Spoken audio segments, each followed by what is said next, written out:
Hello everyone, welcome back. इस video में हम लोग वीबीटी यानी कि वैलेंस बॉन्ड थ्योरी को बहुत डिटेल में देखेंगे। और मिशन ये है to clear all the concepts in your mind. I know it's a bit annoying topic for a lot of people and it's really confusing most of the times. VBT फिर MOT फिर VSEPR theory, so the lot of theories.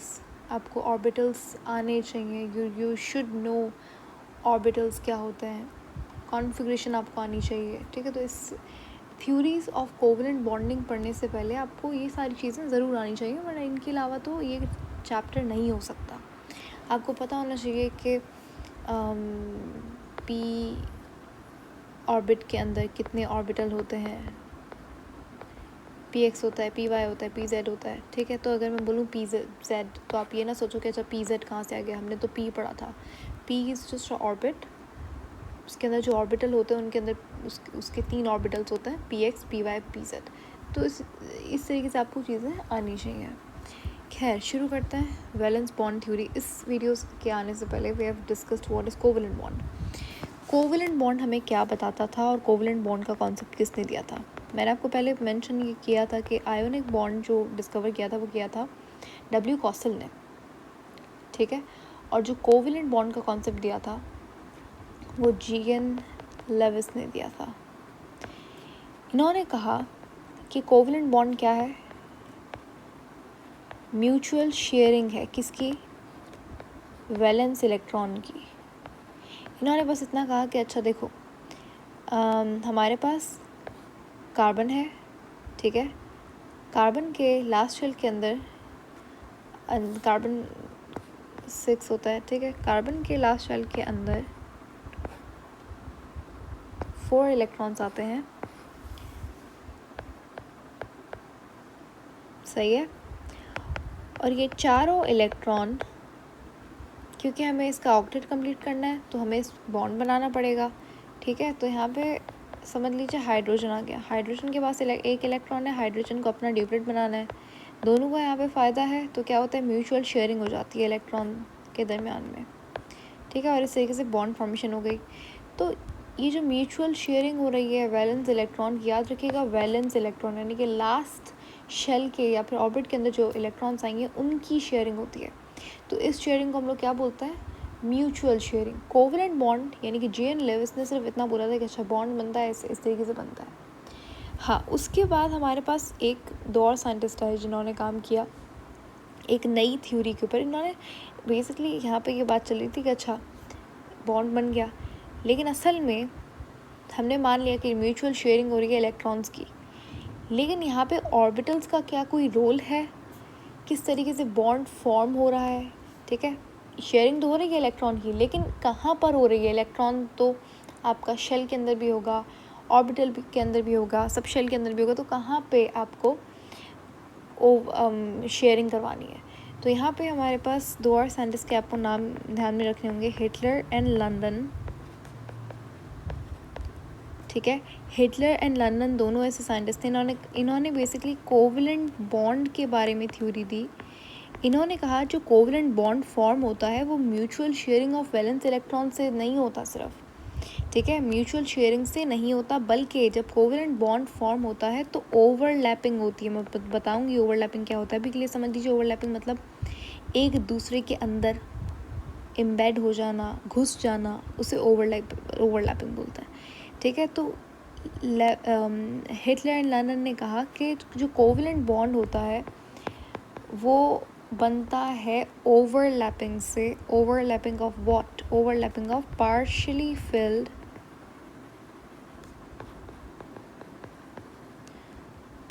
Field orbitals. ठीक है, इसका मतलब क्या है? इसका मतलब ये है कि ऑर्बिटल्स हमें पता है क्या होता है। समझ लीजिए मेरे पास एक पी सब शेल है। सही है, इतना तो आता है ना आपको पता है शेल क्या होता है, KLMN। ठीक है, इनके अंदर क्या थे, इनके अंदर सब शेल्स थे। जैसे कि के अंदर एक सब शेल होता है, एल के अंदर 2 सब शेल्स होते हैं, SNP। ठीक है। और उसके बाद SPD होता है इसके अंदर, N के अंदर SPDF होता है। ये क्या है? ये शेल है, ये हम लोग कर चुके हैं, ठीक है। ये क्या है? ये सब शेल है। अब इन सब शेल्स के अंदर फर्दर और ऑर्बिट एक चीज़ होती है, इसे ऑर्बिटल बोलते हैं, ठीक है। जैसे P सब शेल के अंदर हमारे पास 3 ऑर्बिटल्स होते हैं, PX, PY एंड PZ। ये क्या है? ये सारे ऑर्बिटल्स हैं। ऑर्बिटल्स वो जगह जहाँ पे इलेक्ट्रॉन के पाने जाने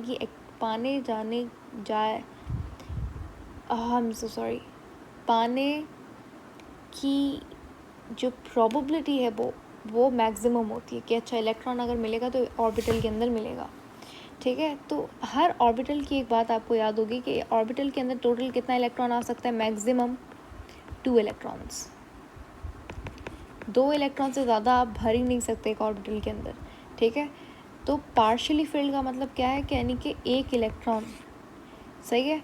लंदन हिटलर ने क्या कहा कि कोवलेंट बॉन्ड भाई म्यूचुअल शेयरिंग नहीं है वैलेंस इलेक्ट्रॉन की, बल्कि कोवलेंट बॉन्ड जो है ना वो ओवरलैपिंग है हाफ फिल्ड या फिर पार्शियली फिल्ड ऑर्बिटल्स की, ठीक है। जैसे फॉर एग्जांपल मेरे पास यहाँ पे 1s का एक ऑर्बिटल है, x ले लो, और 1s का एक ऑर्बिटल है, ठीक है। ये मैंने y ले लिया। इन दोनों के अंदर क्या होगी? ओवरलैपिंग होगी, एक दूसरे के अंदर ये लोग एम्बेड हो जाएंगे, घुस जाएंगे, तो कोवलेंट बॉन्ड बन जाएगा, ठीक है। तो ये कॉन्सेप्ट दिया था हिटलर लंदन ने, यानी कि इन्होंने कहा कि भाई देखो कोवलेंट बॉन्ड बनता है म्यूचुअल शेयरिंग से नहीं, बल्कि ओवरलैपिंग और पार्शियली फिल्ड ऑर्बिटल्स, ठीक है। हिटलर और लंदन की जो थ्योरी है वो वैलिड है डाई एटॉमिक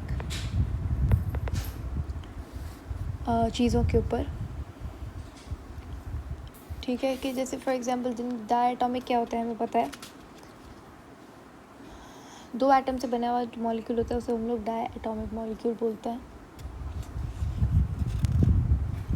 जो आप थ्योरीज पढ़ रहे हो यहाँ पे वो बेसिकली डाई एटॉमिक की थ्योरी है, ठीक है।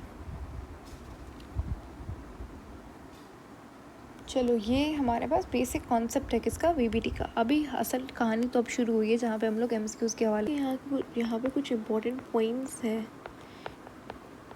जो मैं लिख रही हूँ। याद रखिएगा VBT के अंदर हमेशा ओवरलैपिंग होती है सिर्फ और सिर्फ पार्शियली फिल्ड ऑर्बिटल्स की।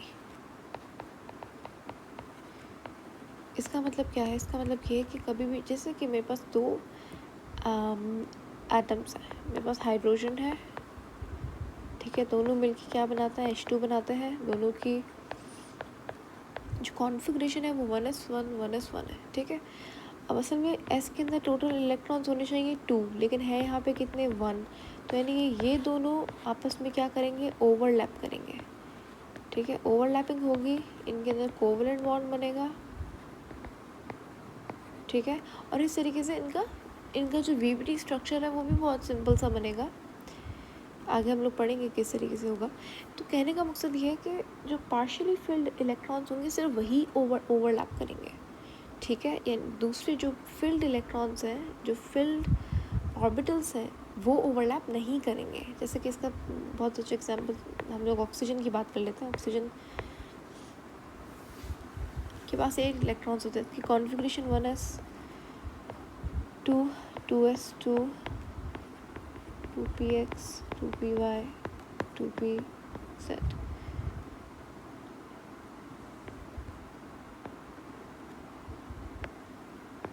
ठीक है। इस तरीके से कॉन्फ़िगरेशन होती है ऑक्सीजन की। इसी तरीके से अगर मैं दूसरा ऑक्सीजन यहाँ पे लिख दूँ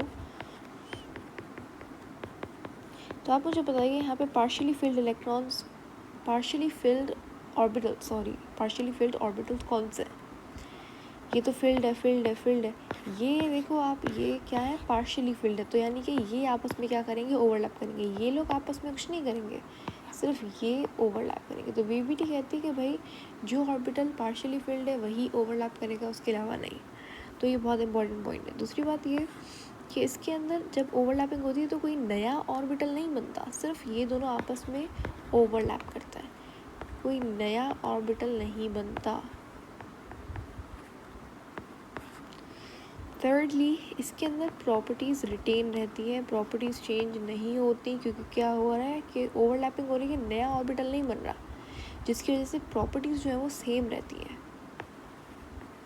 इंडिविजुअलिटी आप बोल सकते हो कि जो आइडेंटिटी है वो सेम रहती है, ठीक है, अब मैं आपको बताऊंगी ओवरलैपिंग कैसे होती है, तो आपको समझ में आ जाएगा कि एक पॉइंट है। अभी मैं यहाँ पे सिर्फ लिख रही हूँ, लेकिन आपको भी मैं एक्सप्लेन कर दूँगी थोड़ी देर में। वो ये है कि इलेक्ट्रॉन्स रिवॉल्व करते हैं अपने खुद के न्यूक्लियस के गिर्द, इसीलिए इसे मोनोसेंट्रिक कहा जाता है। यानी कि अकॉर्डिंग टू वीबीटी जो इलेक्ट्रॉन्स होते हैं पार्शियली फिल्ड ऑर्बिटल्स के, वो अपने खुद के न्यूक्लियस के गिर्द ऑर्बिट करते हैं, इसीलिए मोनोसेंट्रिक। आई नो ये शायद आपको ना समझ में आए ये पॉइंट, ठीक है, इसको यहीं रखते हैं अभी के लिए, और मैं आपको पहले समझा देती हूँ वीबीटी किसे किसे होता है, एंड देन आपको ये पॉइंट अच्छे से समझ में आ जाएगा।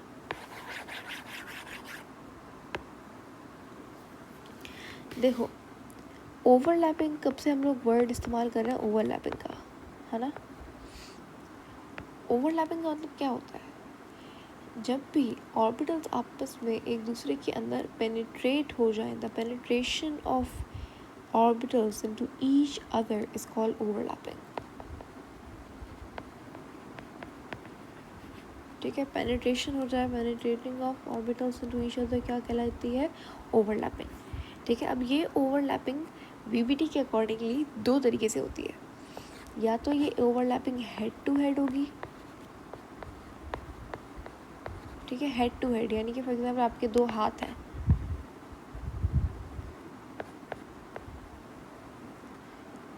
ये जो ओवरलैपिंग हो रही है ना, आप उंगलियों को दो हाथों की उंगलियों को एक दूसरे के अंदर पेनिट्रेट करवाएं, ठीक है, तो वो जो बॉन्ड बनेगा वो हेड टू हेड बॉन्ड बनेगा। हेड टू हेड के कुछ और नाम हैं, जैसे कि हेड ऑन बोलते हैं इसको, लीनियर बॉन्ड बोलते हैं इसको, और इसका बहुत अच्छा नाम है सिग्मा बॉन्ड। इस बॉन्ड को क्या बोलेंगे, सिग्मा बॉन्ड। ओवरलैपिंग को बोलेंगे head to head, head on, linear या फिर एक्सियल भी बोलते हैं। तो ये तीनों लफ्ज़ जहाँ पे आ जाए समझ लीजिएगा सिग्मा बॉन्ड की बात हो रही है। सिग्मा बॉन्ड क्या है हम लोग पढ़ेंगे अभी, ठीक है। ओवरलैपिंग का टाइप है, ठीक है। अब एक ओवरलैपिंग तो होती है सिग्मा, एक ओवरलैपिंग होती है लीनियर। आपके दो हाथ हैं, ठीक है, ये इस तरीके से जो ओवरलैपिंग होगी ना, यानी कि पेनिट्रेशन इतनी ज़्यादा नहीं हो रही, सिर्फ हाथ एक दूसरे के साथ ज्वाइन हो रहे हैं। तो यहाँ पे क्या हो रहा है, साइड वाइज या साइड वे ओवरलैपिंग हो रही है, ठीक है, साइड वे।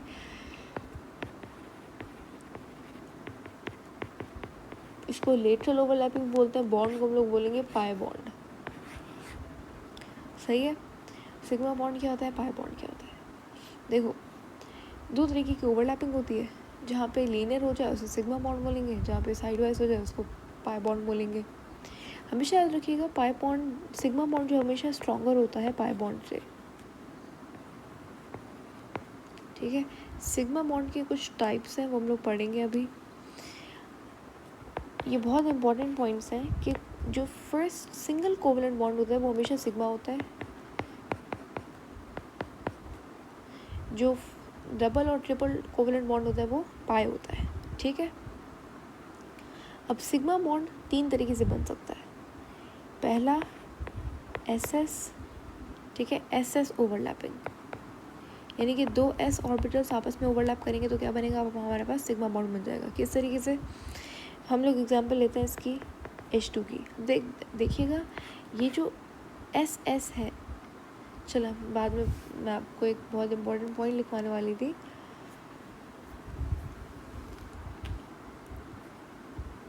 अच्छा, यहाँ पे अगर आपको नहीं पता, समझ में आ रहा कि ये स्ट्रॉन्गर क्यों है, ये वीक क्यों है, इसका रीज़न ये है कि देखो सिग्मा के अंदर क्या हो रहा है, बहुत अच्छे से पेनिट्रेशन हो रही है, ओवरलैपिंग इसके अंदर बहुत ज़्यादा है।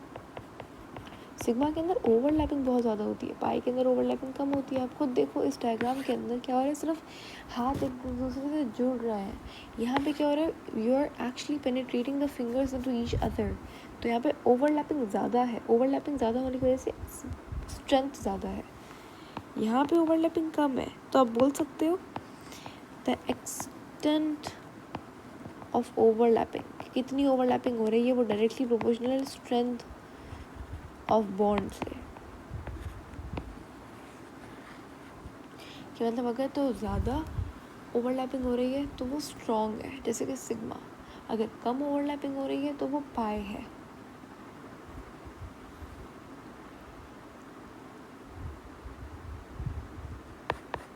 ठीक है, तो सिग्मा हमारे पास 3 तरीके से होता है। एक होता है SS ओवरलैपिंग, जिसके अंदर क्या होता है, 2 s ऑर्बिटल्स अलग अलग एटम के आपस में ओवरलैप करें। इसका एग्जांपल है H2।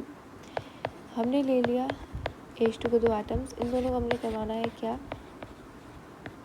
ओवरलैप। अब देखो 2 s आपस में ओवरलैप करेंगे तो उसे बोलेंगे sigma bond, SS sigma bond. S का शेप कैसा होता है,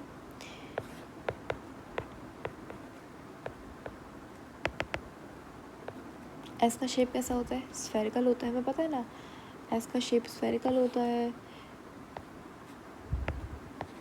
P का शेप डबल होता है, F का शेप डबल डबल होता है, D का shape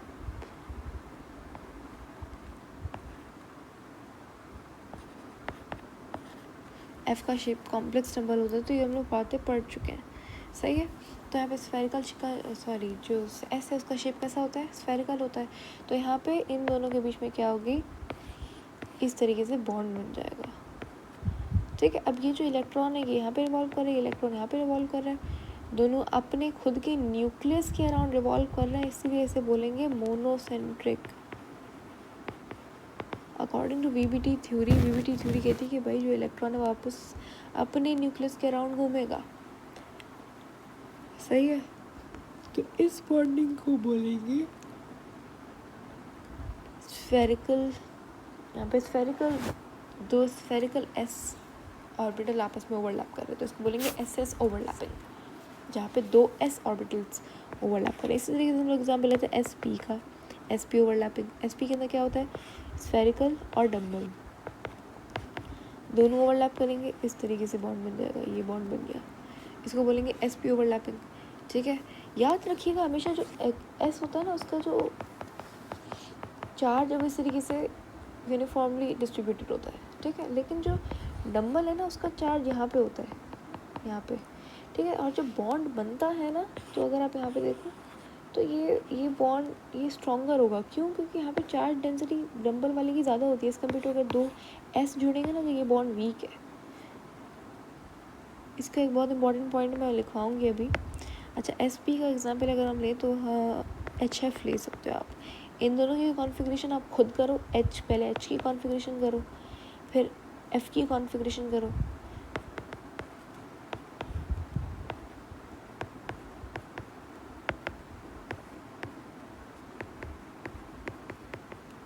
to PX 2PY 2PZ। अब देखो यहाँ पे P के अंदर क्या है, 1 partially field overlap, sigma bond बनेगा, क्यों, क्योंकि सिंगल बॉन्ड है। और कैसा बनेगा, S और P, क्योंकि SP के दरम्यान बन रहा है, इस तरीके की इसकी शेप होगी, सही है। थर्ड हम लोग ले लेते हैं PP, ये सारा सिग्मा है, SS हो, SP हो, PP हो, सारा सिग्मा है, सिंगल बॉन्ड हमेशा सिग्मा होगा, ठीक है। लेकिन डबल और ट्रिपल क्या होगा, पाई होगा। अगर आप P की बात करो तो PP के अंदर हमारे पास ओवरलैपिंग होती है और PP के दरमियान, ऑर्बिटल PP के दरमियान, तो इस तरीके से ओवरलैपिंग होगी, ठीक है। अब यहाँ पे भी चार्ज ज़्यादा, यहाँ पे एंड पे चार्ज ज़्यादा होता है डंबल में, तो ये जो स्ट्रॉन्ग होगा ना, ये जो बॉन्ड होगा ये बहुत स्ट्रॉन्ग होगा। The strongest, very important, listen very carefully, the strongest sigma bond is PP overlapping. The weakest sigma bond की बात हो रही है कि भाई इन तीनों में से कौन सा स्ट्रॉन्गेस्ट है, तो वो P है, PP है। सबसे वीकेस्ट कौन सा है, SS है, क्यों, क्योंकि देखो S के अंदर क्या होता है, इस तरीके से चार्ज डिस्ट्रीब्यूट होता है। डंबल के अंदर क्या होता है कि साइड पे चार्ज डेंसिटी ज़्यादा होती है, चार्ज ज़्यादा होती है, तो बॉन्ड ज़्यादा स्ट्रॉन्ग बनेगा, क्योंकि जो ओवरलैपिंग है वो होती ही साइड पे है, ये देखो यहाँ पे हो रही है, समझ आ रही है बात। अच्छा, पी का एग्जांपल ले लेते हैं, पी का एग्जांपल F2 फ्लोराइड, ठीक है। फ्लोराइड के अंदर क्या होगा, ये रही फ्लोराइड की कॉन्फ़िगरेशन, इसको मैं 2 बार लिख लूँ, ये P है, ये P है, PP ओवरलैप करेंगे आपस में, क्या बनेगा, पाई बॉन्ड बनेगा। समझ में आया आपको किस तरीके से P और S का केस चलेगा। तो ये तो था सिग्मा बॉन्ड। अगर हम पाई बॉन्ड की थोड़ी सी बात करें तो पाई बॉन्ड याद रखिएगा हमेशा वीक होता है, किससे, सिग्मा से।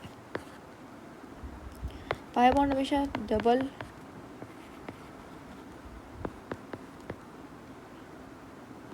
ट्रिपल कोवेलेंट बॉन्ड में मिलता है, पाई बॉन्ड के अंदर क्या होता है, ओवरलैपिंग